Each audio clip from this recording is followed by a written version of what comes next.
Bonjour à tous, mon nom est François Letarte et bienvenue sur ma chaîne JDR D30, une chaîne consacrée aux jeux de rôle sur table. Alors, la vie de rôliste d'aujourd'hui. Je suis là pour vous partager un peu ma position par rapport aux détails de l'univers, des univers de jeux. C'est pas une vidéo de conseil où j'essaie pas de vous vendre une façon de faire. C'est juste comme moi, où est-ce que je me situe dans ça. Dans le fond, c'est la quantité de détails historiques à un univers de jeu. C'est ça, ça va parler vraiment de à quel point, quand il y a quelque chose qui est relié à l'histoire réelle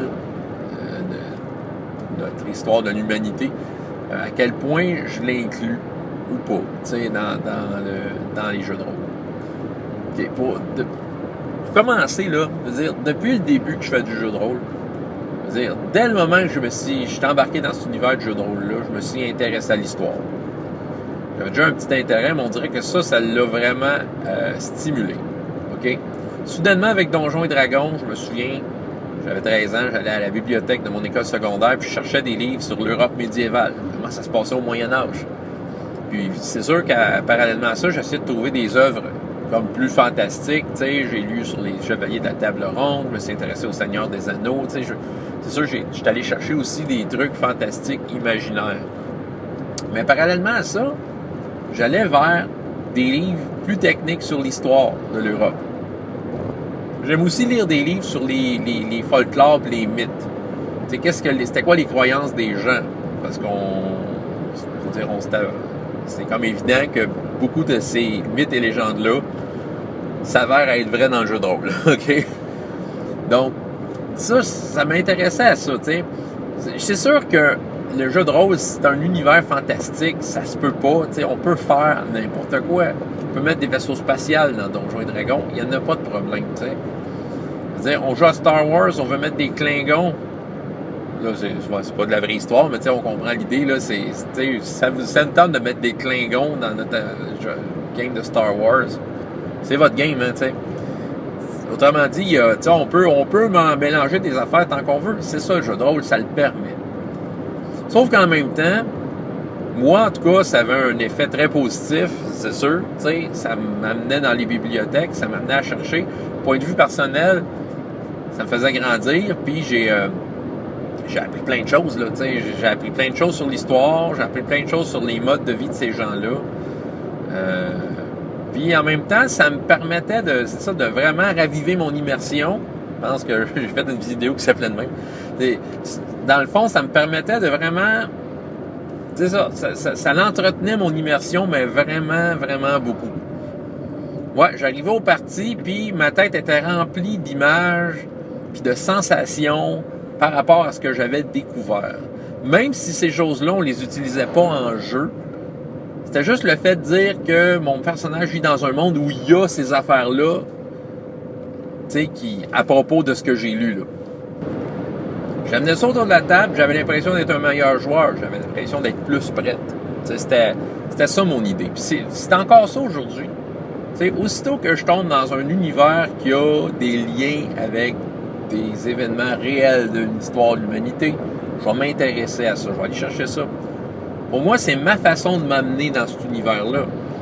Autrement dit, il y a des racines. Je vais aller chercher, je vais aller creuser les racines qui ont inspiré ces univers-là, puis je vais aller chercher ça. Puis ça peut être n'importe quoi, là. Ça peut être une recette. Puis même à la limite, si je regarde une recette, si je trouve une recette de l'époque, ben je vais avoir le goût de me la faire pour y goûter. C'est d'écouter la musique de l'époque. Trouver des compositeurs, puis écouter ça. Pour ce qui est des recettes, je me dis, mon personnage goûte ce genre d'affaires-là. Même s'il n'y a aucune mention de la recette en in-game, je me dis que mon personnage, en dehors de sa vie d'aventurier, il a eu une vie, puis ça se peut qu'il ait mangé ça. Fait que, ça me permet de me mettre dedans. Pour ce qui est de la musique, c'est la même affaire. Les oreilles de mon personnage ont entendu cette musique-là. Même affaire quand je suis maître de jeu, là, je parle comme si c'était un personnage, mais l'exercice est aussi bon quand tu es maître de jeu. Je vais regarder des œuvres d'art de l'époque. Voir l'art était rendu à quel niveau, c'était quoi les sujets qu'il y avait, Puis c'est ça, je vais lire sur la vie de certains personnages célèbres, ne serait-ce que l'entrée dans le dictionnaire Larousse sur un roi ou une reine. Tu sais, déjà, juste ça, là, ça me met dedans, tu sais. L'architecture, les métiers, la mode vestimentaire. Je vais vraiment regarder un peu de tout. Je fais pas des recherches poussées, j'ai pas de méthode de recherche, tu sais, c'est pas un travail d'historien que je fais. Je lis en général, j'essaie d'attraper ce que je peux quand je le peux à mon rythme, puis je l'intègre. Puis tout ça, ce sont des informations qui font de moi que, tu sais, moi, mon immersion est vraiment stimulée. Tu sais, je me sens plus prête, j'arrive en partie, puis, tu sais, je suis capable de me dire qu'à quelque part, dans mes petites recherches que j'ai faites, je suis allé voir, je me suis mis à la place de mon personnage qui, lui, pour lui, ces choses-là, c'est des choses de sa vie. Ouais, à part de ça, on va calquer l'aspect, fantastique. Après ça, là, il y a l'aspect fantastique qui embarque par-dessus, qui va venir déformer ces choses-là, bien souvent, ou qui vont, en tout cas, qui vont les modeler de façon différente. Mais tu sais, reste que la racine est encore là, parce que la racine, c'est ça qui donne l'inspiration à ce monde-là. Fait que c'est de là que vient mon intérêt pour l'histoire, tu sais. C'est ça, il y a quand même deux extrêmes. Il y a du monde qui vont dire pas du tout. Ils veulent rien savoir de ça. Il y a du monde qui vont comme y aller très, très, très détaillé. Ben, tu sais, ceux qui disent pas du tout, j'ai pas de problème avec ça, dans le fond. Je suis capable de partager la table avec n'importe qui. Tu sais, je pense que chacun, à sa façon, peut amener et rendre vivant ces univers-là. Tu sais, même sans avoir fait de recherche historique. Tu sais, moi c'est parce que c'est moi, c'est ma méthode à moi pour y arriver, pour me mettre dedans. C'est ça. Fait que ça, il n'y a pas de problème, tu sais. De l'autre côté, ben en fait, c'est ça. Tu sais, c'est sûr que si j'arrive, moi, avec mon bagage un peu plus historique, avec une table entièrement de gens qui en ont rien à foutre, ben là, c'est ça. Ils vont être obligés de me tolérer parce que je vais savoir des choses. Je serai pas le gars qui va corriger l'histoire. Non, historiquement, c'était pas ça. Mais mon personnage va agir dans cet univers-là que j'ai appris. Tu sais, c'est parce qu'aussi, tu peux pas t'en foutre complètement. Tu sais, si tu fais du Cthulhu dans l'année 20, il faut que ça y ressemble un peu, là, tu sais. Il faut qu'il y ait des autos, puis le début de l'électricité, tu sais, puis les modes vestimentaires, puis c'est ça, tu sais, tu peux pas complètement ignorer non plus. Sinon, on t'appelle pas ça Cthulhu années 20, là, tu sais, change de nom.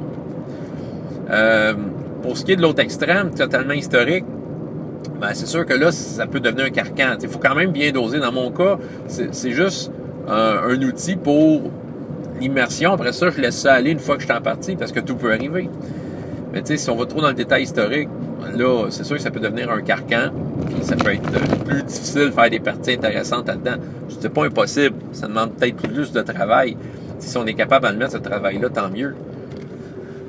J'ai déjà fait l'expérience d'être plus détaillé. Ben, j'en ai parlé dans une vidéo l'automne dernier, les jeux de rôle en bibliothèque que je fais, dans le cadre de mon travail. Bon, on a toujours un festival comme d'œuvres historiques à la bibliothèque. Ils ont voulu que je fasse une trilogie, c'est-à-dire mon activité soit reliée avec ce festival-là. Donc, je devais avoir des thèmes historiques. Donc, j'ai poussé un peu plus la recherche. Un peu plus. J'ai pas viré fou, là, mais je l'ai mis, à mon avis, comme je suis allé juste un peu trop loin, parce que là, tout d'un coup, j'ai eu plus de misère à faire les parties. Ça demandait beaucoup plus d'ouvrage pour rendre ça intéressant. Parce qu'il y avait des détails historiques que j'essayais de passer. Puis c'était complexe à gérer. T'sais. J'ai fait l'Égypte. Bon, ça, l'Égypte, j'ai fait des recherches sur des personnages, des rois d'Égypte, pour comme mettre ça en lien. Fait que, tu sais, le roi d'Égypte, bon, à son époque, c'était quoi les places, les villes importantes. J'ai fait ça pour juste avoir les bons noms, puis tout ça. Ça demandait un peu de recherche. J'ai fait la Nouvelle-France. Fait que là, tu sais, les mœurs et coutumes de l'époque, les croyances, surtout les croyances, parce que là, les personnages, c'était des personnages fantastiques, tu sais, il y a un gobelin, un elfe, tu sais, bon, on s'entend que pour les gens de la Nouvelle-France de cette époque-là, c'est le Yaub. Bon, il fallait que je m'attache à ça, que je trouve une région où c'était crédible, j'avais besoin d'une tribu d'Amérindiens crédible qui avait une certaine caractéristique. Fait que, tu sais, j'ai voulu faire ça. Puis après ça, c'était une aventure Saint-Hyacinthe dans les années 60. C'est Saint-Hyacinthe, notre ville, tu sais, avoir une histoire, un pan d'histoire de la ville. J'ai mis en scène un incendie qu'il y a réellement eu, le séminaire de Saint-Hyacinthe qui a brûlé en partie. Puis justement, la scène finale de notre aventure, c'était c'est ça qui a déclenché l'incendie. Parce que historiquement, l'incendie c'était un incendie qui était d'origine inconnue. Fait que j'ai décidé que c'était devenu une origine connue. C'est à cause que les joueurs se sont battus. Mais tu sais, il fallait que je fasse en sorte que ça se rende à cet incendie-là. C'était comme compliqué, tu sais. Puis surtout Saint-Hyacinthe, ça, j'ai travaillé fort, tu sais, parce que là, les années 60, trouver des photos, monter, regarde, les autos avaient l'air de ça. J'ai trouvé le journal de la journée, tu sais, de ce moment-là. Fait que, tu sais, les jeunes faisaient voir les nouvelles. Puis, tu sais, j'ai trouvé dans le journal un article que je trouve dans lequel j'ai relié l'aventure à ça, tu sais. Mais c'est ça, c'était le fun. C'était un beau travail de recherche. J'ai eu du fun, j'ai appris plein d'affaires. Mais en jeu, c'était pas pratique. Tu sais, je le referai pas. Tu sais, j'étais allé voir d'ailleurs mon responsable supérieur pour ce projet-là. J'ai dit, garde, je le fais plus. Je le fais, le jeu de rôle, je le fais plus historique parce que c'est ça. C'est pas aussi le fun. Il manque le petit côté où est-ce que tu peux rebondir ta balle n'importe où. C'est ça. Fait que tu sais, il y a des extrêmes à atteindre. En tout cas, moi dans mon cas, je suis pas prêt à aller aussi loin que ça. Je l'ai fait. Tu vois, ça, c'est je l'ai peut-être déjà fait avant, mais ça, c'est l'exemple le plus clair que j'ai parce que c'était vraiment dans un cadre de travail. Fait que j'avais tenté de mettre une méthode. Fait que c'est ça. Moi, c'est ça. Mais pour venir au sujet de départ, tu sais, s'il y a un lien à une époque qui ressemble à la nôtre, je vais aller faire des recherches. C'est ça qui travaille mon immersion. Si on tombe avec quoi de complètement fantastique, bon, tantôt j'ai parlé de Star Wars. Star Wars, c'est à peu près complètement fantastique. Oui, il y a beaucoup de références à des choses de la Terre. Là. Je veux dire, on a Western, la Deuxième Guerre mondiale, je veux dire, la Grèce antique. Tu sais, Star Wars, c'est un mélange de toutes sortes d'affaires. Et samouraï, veut dire la Chine antique. Donc, tu sais, il y a plein de choses, mais tu sais, pas au point de dire que je vais aller chercher dans l'histoire de l'humanité pour ça. Il existe un livre, par exemple, qui s'appelle, je pense que c'est du mythe à la magie. Peut-être si je pense, je vais mettre la référence en dessous.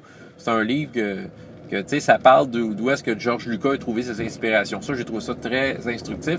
Puis, tu sais, après avoir lu ça, c'est vrai que Star Wars, c'était encore meilleur quand je le jouais, parce que je savais d'où ce que ça venait, tu sais, ces choses-là. Mais sinon, tu sais, bon, OK, Star Wars, c'est sûr que là, c'est ça, moi, quand je tombe dans un univers de jeu, c'est sûr que j'ai un peu fou. Faut que je choisisse bien mes univers de jeu. Comme le Seigneur des Anneaux, j'aurais bien de la misère à jouer ça, tu sais. Parce qu'il y a trop d'affaires dans cet univers-là. C'est trop riche, puis moi, je suis comme le gars qui veut tout savoir, là, fait que c'est trop gros. Fait que j'utilise des univers que je suis capable de gérer, comme dans les romans de fiction, tout ça.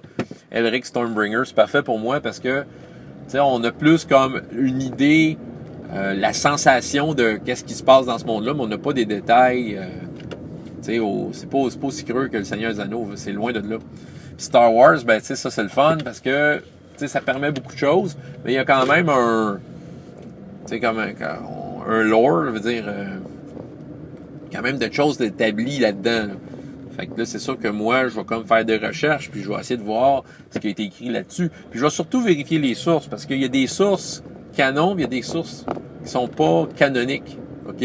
Comme les romans, souvent, c'est l'univers étendu qu'on appelle, Expanded Universe.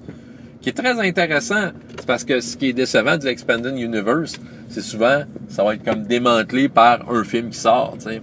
Juste un exemple, tu sais, l'Étoile Noire, la première Étoile Noire, la façon que ça s'est fait, puis la façon que les plans se sont pris. Bon, regarde, il y a Rogue One qui est sorti, nous raconter une histoire différente de ce qu'il y avait dans les romans.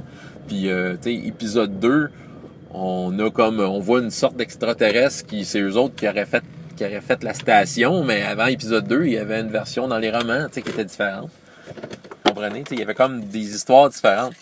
Ça reste quand même que, tu sais, on peut utiliser, même si une race extraterrestre qui tout d'un coup disparaît à cause des films, je veux dire, est quand même utilisable dans le jeu de rôle. Mais c'est ça. Mais tu sais, je vais comme faire la distinction, tu sais, qu'est-ce qui est important de retenir, tu sais. C'est ça. Il y a un travail à ce niveau-là. C'est pas mal intéressant, je vous dirais. J'aime ça. Tu sais, c'est comme un travail d'histoire, mais dans un monde fantastique. Mais c'est ça. Je vais aller doser. Moi, ce que je veux, c'est mes racines. Mes racines qui me permettent de me sentir à ces endroits-là. C'est d'avoir la sensation que je suis là. Tu sais, je sais qu'il existe un livre de recettes pour les affaires que tu vois dans Star Wars. C'est bien sûr que c'est pas vraiment ça, là, mais tu sais, l'espèce de jus bleu que Luke Skywalker il boit dans l'épisode 4, ben, il y a une recette pour le faire. Mais pour moi, c'est niaiseux, mais j'aurais envie de m'en faire pour y goûter, puis tu sais, me donner l'impression que je bois la même affaire. Tu sais, c'est tout aussi fou que ça. Fait que tu sais, en jeu, je peux penser que mon personnage, même si on boit jamais de jus bleu, même si on n'en parle jamais du jus bleu, mais je peux m'imaginer que mon personnage, peut-être dans sa vie, s'est pris un verre de jus bleu, puis que j'ai comme eu cette sensation de jus bleu, là. Puis voilà. Fait que, tu sais, ça me donne l'impression que je suis plus dedans. Fait que c'est ça. C'est de là mon intérêt à l'histoire. Quelle est la vôtre? À quel point vous vous intéressez aux détails historiques ou pas? C'est ça. Moi, comme je vous ai dit, même si ça serait pas dans le jeu de rôle, ça me permet d'apprendre tout plein de choses. Je trouve ça intéressant. François Letarte, JDR Détente, et jusqu'à la prochaine fois, il y a autant de plaisir dans la vie que dans les jeux. Au revoir.